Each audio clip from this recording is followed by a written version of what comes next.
Oh, the wonderful morning pre-trip. And what's better is it's an extremely windy day.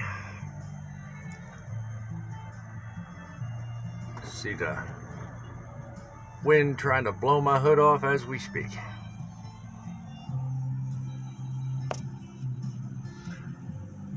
Anyway, when it comes to pre-trips, it's a pretty average thing for me. Same routine. I'm very particular when it comes to maintenance on this truck. So I check the same thing every day and fix it when it breaks. Try to think ahead of it before it breaks. That'll save you quite a bit. Quite a few examples where I've done just that. One common thing a lot of drivers do but they don't think about. They go around with the hammer and they hit the tires. What you don't think about is when it gets suddenly cold, like it has in the last couple of days. And the day before yesterday it was like 60 average. I woke up this morning, it was 35 up here. Wow, what a drop. So break out the trusty old tire gauge and make sure you still it. Whatever your settings are. You know, me, I run steer tires at 115 and drives at 110. So I make sure that they're all the same temps.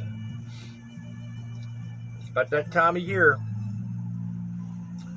Nice question comes up. Are you ready for winter?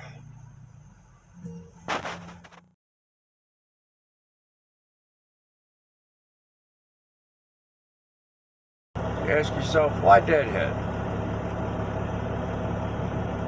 Well, for me, it's a commitment issue. I feel like the amount of money I'm making per mile justifies it anyway, so it's not a big deal. But this particular agent I've been doing business with for the last 2 years non-stop.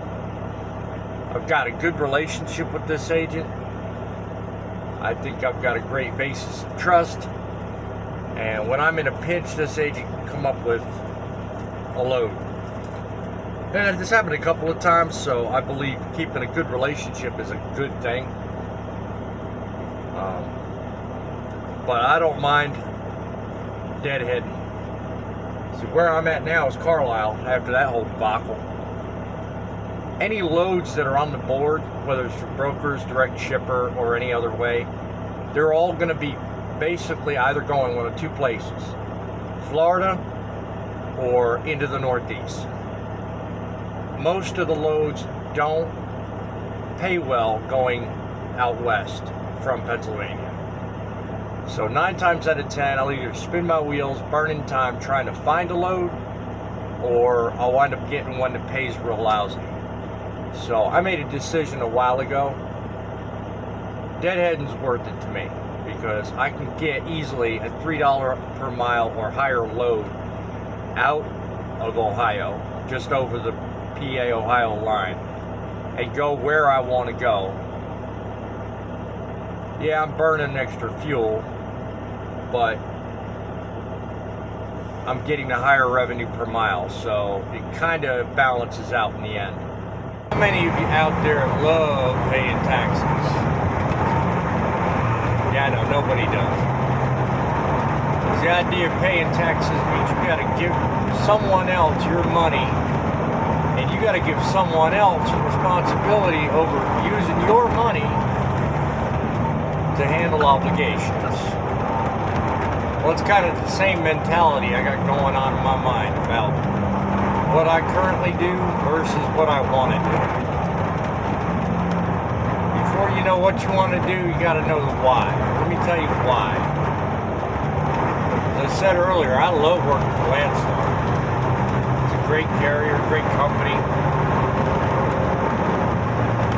Do everything right, the way they say they're going to do it. Pay structure is acceptable, so I got really no reason to stay on or not to stay on with them. Except that little thing about taxes.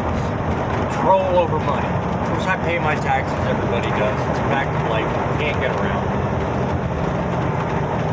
You ever get that feeling that, well, I could probably do better with my money than anyone else can? And that's what I got going on right now. I pay Landstar a percentage to do some pretty moderate things. I mean, they have to put tags, they have to keep relationships, they build contracts, you know, they get the freight, they give us the mechanism by which to get it. So yeah, there's a lot they do, and they earn their money, no kidding. I don't doubt that for a second. But at the end of the week, when I do my loads, and I tally up what I've done in 7 days, to look at what they make off of me, I have to think, well, gee, what could I do with that money? And could I manage that money any better? The thought occurred to me a couple of times. I've come down to the end of a week where I had a small delay or something that I didn't see happening, and money was just a little short that week. And I get into the next week, and all of a sudden I figure out I'm sitting overnight waiting on my next load, and I've only got $35 in my pocket.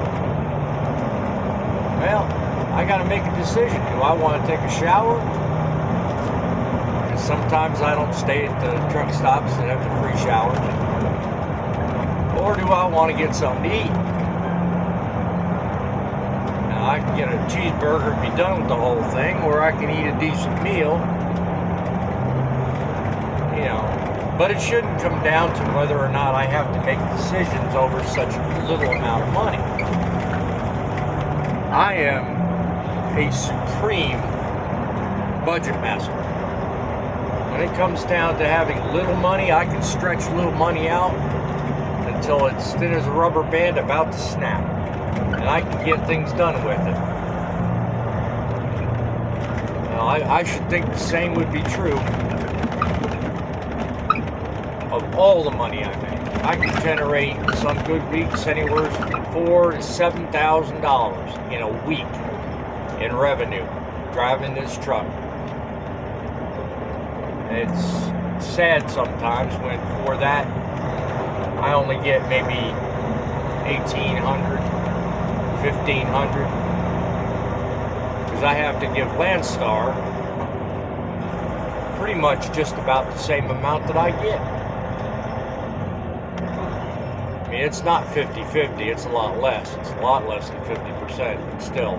You factor up, you got fuel, you got tolls, you got half a dozen other expenses. And then on top of that, you pay Landstar a percentage. You're not left with a whole lot, so